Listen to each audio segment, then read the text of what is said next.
Salut tout le monde, aujourd'hui on tombe dans le merveilleux monde des expressions québécoises et je peux te dire qu'en fait il y en a plus d'une qui vont te surprendre. Est-ce que tu as déjà entendu quelqu'un dire il fait fret ou attache ta tuque avec la broche et puis en fait t'as rien compris, tu sais pas ce que ça veut dire. Toi éventuellement t'as dit oui et bah pas de panique, en fait là je vais t'expliquer 2-3 expressions et puis ça fera partie d'une série en fait, donc reviens de temps en temps sur la chaîne ou abonne-toi. Est-ce que tu as déjà entendu un Québécois te dire attache ta tuque et tu savais pas ce que ça voulait dire? Et ben en fait ça veut dire tout simplement accroche-toi bien, prépare-toi bien, il va se passer quelque chose. Et ben, par exemple, je sais pas moi, attache ta tuque, le prochain examen de physique à l'école, il va être vraiment difficile. Ben, voilà, prépare-toi bien, accroche-toi bien et pour information, une tuque, c'est ça.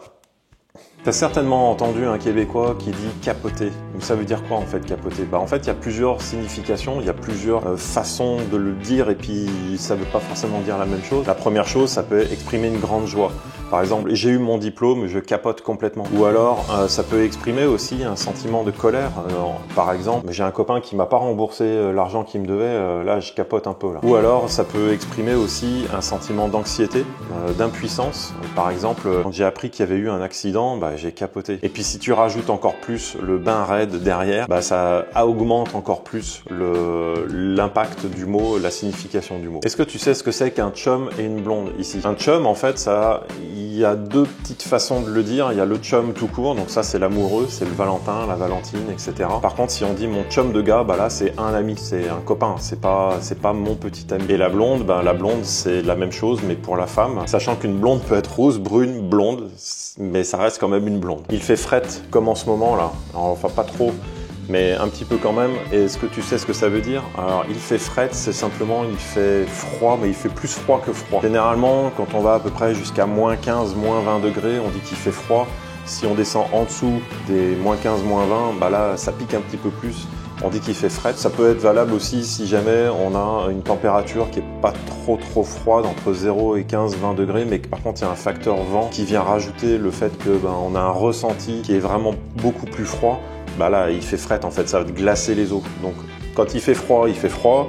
Quand il fait plus froid que froid, il fait fret. Et justement, quand il fait fret, qu'est-ce qu'on fait? Eh ben, on a tendance à s'habiller et on s'habille en fait avec un vocabulaire différent, en tout cas de ce que moi j'avais l'habitude en France. Donc on va mettre ses mitaines, qu'on appelle nous des moufles. Une fois qu'on a mis ses mitaines, ou peut-être même avant, là je sais pas dans quoi je m'engage, mais ça va pas être beau. On s'habille aussi également avec un foulard. Donc le foulard, bah, c'est tout simplement l'écharpe. Et puis si t'as froid, moi c'est ce que je mets à Juju, et puis c'est ce que j'utilise aussi moi, c'est plutôt un cache-cou, ça c'est super pratique. Et pour couvrir la tête, il faut surtout pas oublier sa tuque. Et là, t'es pareil pour l'hiver. Alors bien évidemment, tu sors pas en manches courtes comme moi, mais là au moins, t'es bien correct. Bah là, j'ai un peu chaud là, puis je me sens con là. Est-ce que tu as déjà entendu parler du terme magané? Alors magané, en fait, ça veut dire que quelque chose est brisé, abîmé, plus trop en forme. On peut dire de soi-même qu'on est magané, on est complètement KO en fait, après par exemple une grosse journée. Ou alors c'est son auto en fait qui je sais pas, il y a eu quelque chose qui a brisé dessus. Ben voilà, elle est toute abîmée, elle est toute maganée. On finit par deux petites expressions que j'aime bien. Il y a la première, c'est maison. Maison, ça veut dire quoi maison?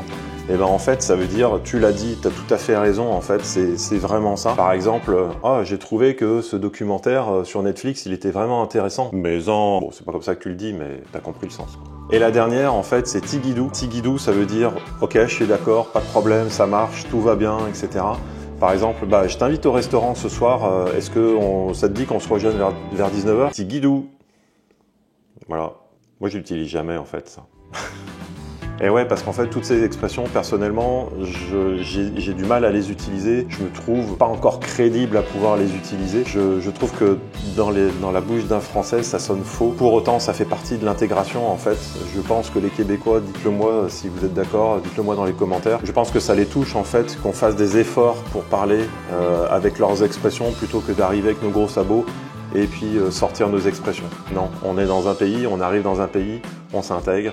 Et puis on utilise les façons de faire et puis les expressions du pays en l'occurrence. Voilà, bah, j'espère que vous avez appris des mots, que cette vidéo vous a été utile.